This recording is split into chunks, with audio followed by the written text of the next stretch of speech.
చిచి ఇంత చెత్తగా ఆడతారా? కేఎల్ రాహుల్ తిట్టిన ఓనర్.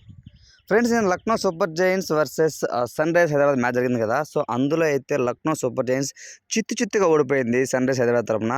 సో అందరూ అయితే చాలా షాక్ అయితే గురయ్యారనమాట. మరి ఇంత దారుణమా భయ్య, బ్యాటింగ్ ఫెయిల్, బౌలింగ్ ఫెయిల్. బ్యాటింగ్లో అంతే చివరిలో నికోలస్ పూరన్, ఆయుష్ బర్డెన్ అంత పర్లేదు అనిపించారు. మిగతా బ్యాట్స్మెన్స్ అందరూ కూడా ఎత్తిపోయారనమాట. అందరూ కూడా వన్డే బ్యాటింగ్ ఆడారు అని చెప్పుకోవచ్చు. భువనేశ్వర్ అయితే వింటేజ్ బూ ఈజ్ బ్యాక్ అని చెప్పుకోవచ్చు. 4 ఓవర్స్లో కేవలం 12 రన్స్ ఇచ్చి 2 మెయిన్ వికెట్స్ పడగొట్టారనమాట. అదృష్టం అని చెప్పి ఎకనామిక్ 3తో బౌలింగ్ చేశారనమాట. It's okay anyway.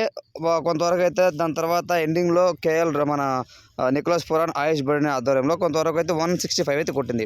167 రన్ చేసి కాపాడుకునే ప్రయత్నంలో అడుగుపెట్టిన కేఎల్ రాహుల్ సేన నిజంగా 9.4 ఓవర్స్లోనే సమర్పించుకుంది. మొత్తం ఒక్క వికెట్ కూడా కోల్పోకోకుండా. ఇది అసంభవం అది. కానీ ట్రావెల్స్ హెడ్, మన అభిషేక్ శర్మ దాన్ని ఇది చేస్తాము, మేము ఆడతాము, మేము చేసి చూపిస్తాము అన్నట్టుగా విధ్వంసం ఆడాడు. ఫస్ట్ బాల్ నుండే వాళ్ళైతే ఎదురుదాడికి దిగారనమాట.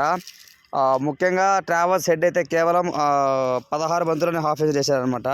ఓవర్గా చూసుకుంటే 8 4లు 8 6లతో విరుచుకుపడ్డాడు. అలానే అట్ ది సేమ్ టైం ఇంకొక ఎండ్లో అభిషేక్ శర్మ కూడా ఏమాత్రం తక్కువ తినలేదు. తను కూడా 19 బంతుల్లోనే హాఫ్ సెంచరీ చేశారనమాట.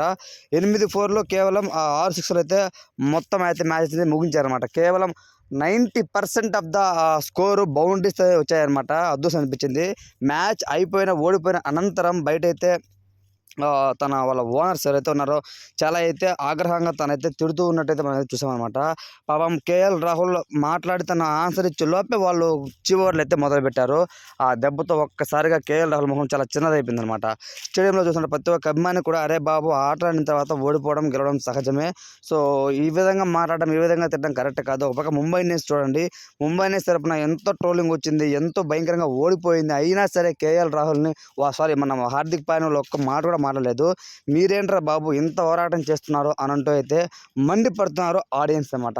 ఫ్రెండ్స్, మీ పాయింట్ ఆఫ్ ప్రకారం పాపం కేఎల్ రాహుల్ని అలాంటి మాటలు మాట్లాడాను ఎంతో మీరు భావిస్తున్నారు? ఎందుకంటే ఆటలో ఒడిదుడుకులు ఓకే కామన్, కానీ కేఎల్ రాహుల్ ఒక్కడ ఏం చేయలేడు కదా. సో టీం బౌలింగ్ కొంచెం బాగా లేదు లక్నో సూపర్ జైంట్స్ పక్క, అంతే మినహాయించి ఇంక వేరే ఏం లేదు. నాకైతే చాలా బాధ వచ్చింది.